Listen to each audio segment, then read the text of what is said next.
बिस्मिल्लाहिर्रहमानिर्रहीम अस्सलाम वालेकुम। हमारे इस चैनल में आप सबका खुश आमदीद।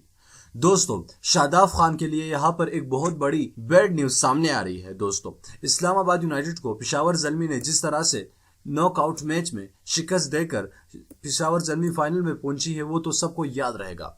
जाजा ने जो जबरदस्त इनिंग्स खेली, उसका तो क्रेडिट उनको जाता है मैच जीतने का। इसके अलावा शादाब खान, जो कि आखिर में काफी ज्यादा अफसरदा दिखाए दिए, उसके आंखों से आंसू भी निकल आए। लेकिन यहाँ पर इनके लिए एक बहुत ही बुरी खबर है, क्योंकि शादाब खान को यहाँ पर टीम से बाहर निकाला जा चुका है।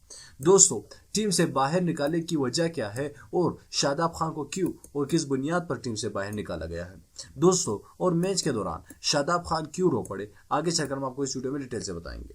दोस्तों, इस वीडियो के नीचे सबसे पहले आपने कमेंट करके नीचे बताना है कि फाइनल कौन जीतेगा, मुल्तान सुल्तान या पेशावर ज़ल्मी। आपका फेवरेट टीम कौन सा है, नीचे कमेंट करके लाजमी बताना है। इस वीडियो को लाइक करना है, चैनल को लाजमी सब्सक्राइब करना है। दोस्तों, पेशावर ज़ल्मी ने इस्लामाबाद यूनाइटेड को जिस तरह से शिकस्त दिया, वो तो तारीख में याद रखी जाएगी, क्योंकि जाजा ने जिस तरह से बैटिंग की और बाद में जो शोएब मलिक आखिर में आए और शादाब खान और हसन अली को दिन में तारे दिखा दी। इसी पर जीता हुआ मैच ये लोग हार गए। इसी पर शादाब खान आखिर में मैच में गमों का ताब न लाते हुए उनके आंखों से आंसू निकल आए।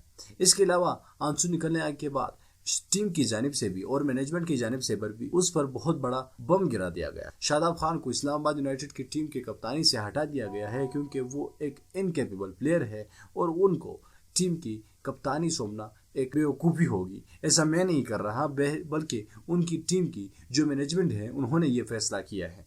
दोस्तों, शादाब खान को टीम से बाहर निकाला जा चुका है और वो नॉकआउट मैच में इस्लामाबाद यूनाइटेड को नहीं बचा सके और पीएसएल से बाहर हो गए। दोस्तों, आपको क्या लगता है, क्या मैनेजमेंट ने जो फैसला किया है शादाब खान के बारे में, वो ठीक किया है या नहीं? आपने नीचे कमेंट करके जरूर बताना है। इस वीडियो को लाइक करना है, चैनल को लाजमी सब्सक्राइब करना है। अल्लाह हाफ़िज़।